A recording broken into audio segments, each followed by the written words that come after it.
Hi friends, ఈరోజు vegetable pulao చేస్తున్నాను friends. Vegetable అన్నీ కట్ చేసుకున్నాను. రైస్ కడిగి నానబెట్టుకున్నాను. స్టవ్ వెలిగించుకొని డబరా పెట్టుకున్నాను. దీంట్లో ఆయిల్ నూనె ఏదైతే అది వేసుకొని, ఏది తినాలంటే అది వేసుకొని, నేను ఆయిల్ నూనె రెండు వేస్తాను ఫ్రెండ్స్. వెజిటేబుల్ రైస్లోకి చికెన్ కర్రీ వండుతున్నాను ఫ్రెండ్స్.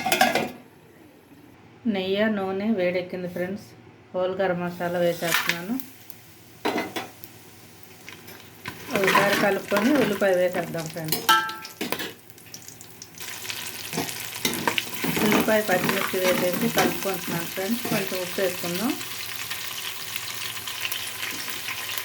కొంచెం ఉప్పు వేసుకొని ఉల్లిపాయ కొద్దిగా ఎర్రగా వేగిన దాకా వేసుకున్నాం ఫ్రెండ్స్.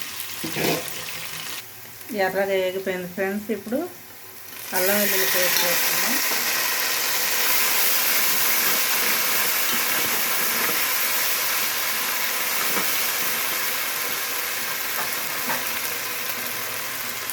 వెజిటేబుల్ ముక్కలు కూడా వేసేద్దాం.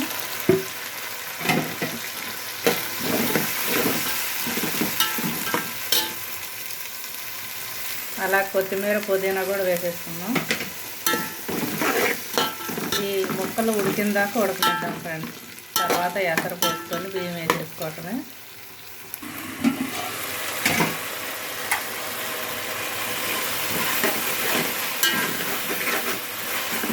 ఈ దగ్గరకు వస్తున్నాయి ఫ్రెండ్స్. ఇప్పుడు కొంచెం పెరుగు వేసుకున్నాము. చికెన్ కర్రీ అయితే అయిపోయింది, పక్కన పెట్టేసుకుంటాం ఫ్రెండ్స్. కొంచెం పెరుగు వేసుకున్నాను ఫ్రెండ్స్. పెరుగు కొంచెం బీట్ చేసి వేసుకుంటే బాగుంటుంది ఫ్రెండ్స్. ఒక 4 స్పూన్లు, చిన్న స్పూన్ అయితే 4 స్పూన్లు, కూరగంట అయితే ఒక గంట పెరుగు బీట్ చేసి దీంట్లో కలుపుకుంటే ఈ కుర్మ అయిపోతుంది. అప్పుడు ఎసరు పోసేసుకొని రైస్ కూడా వేసేసుకున్నాం ఫ్రెండ్స్.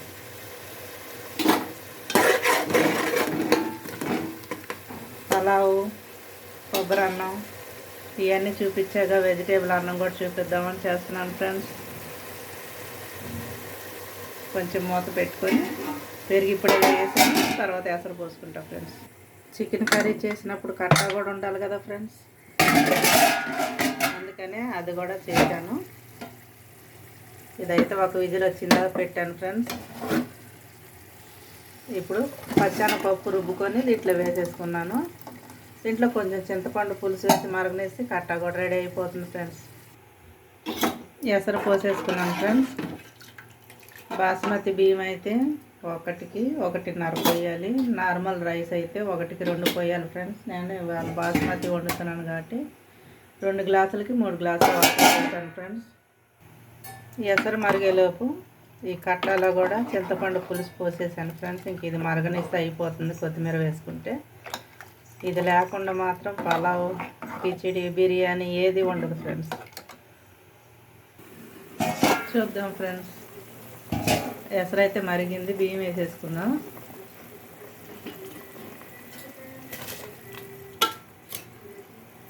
బియ్యం వేసేసే ఫ్రెండ్స్, కలిపి మూత పెట్టుకుంటాను. అన్నం ఉడుకు పెట్టింది ఫ్రెండ్స్. ఇప్పుడే కొంచెం ఉడుకు పట్టింది, కొంచెం నీరు ఉంది కదా, మూత పెట్టి సిమ్లో పెట్టుకున్నాం ఫ్రెండ్స్. ఉడికిన తర్వాత చూపిస్తాం. ఈలోగా కట్ట చూద్దాం. కట్ట చూసారా మరిగిపోతుంది ఫ్రెండ్స్. కొత్తిమీర వేసుకుందాం. కొత్తిమీర వేసేద్దాం ఫ్రెండ్స్. గుమ్మగుమ్మలాడే కట్ట రెడీ. ఇంకొక 2 నిమిషాలు అయితే అన్నం కూడా మగ్గిపోతుంది, వంట రెడీ అయిపోద్ది ఫ్రెండ్స్. మా ఇంటి వంట మీరందరూ చూసి లైక్ చేయాలని కోరుకుంటున్నాను ఫ్రెండ్స్.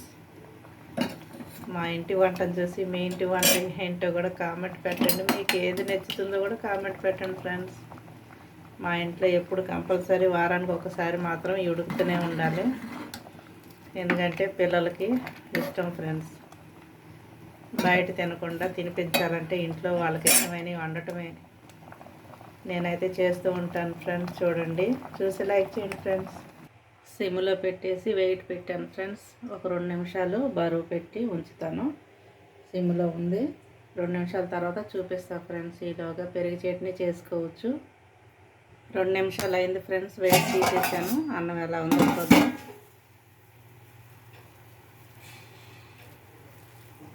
చూసారా, వెజిటేబుల్ రైస్ ఫ్రెండ్స్. ఈరోజు ఏంటి స్పెషల్ అని అడిగారు. ఏదో ఒకటి రైస్ మారుస్తూ ఉంటావుగా మమ్మీ, ఈరోజు ఏంటి రైస్ అని. వెజిటేబుల్ రైస్ చేస్తానని చెప్పాను ఫ్రెండ్స్. నాకైతే పిల్లలు చెప్పింది వండి పెట్టాలంటే చాలా ఇష్టం ఫ్రెండ్స్. వంట అయితే అయిపోయింది. మీరు కూడా చేసుకోండి, లైక్ చేయండి, షేర్ చేయండి ఫ్రెండ్స్, కామెంట్ పెట్టండి.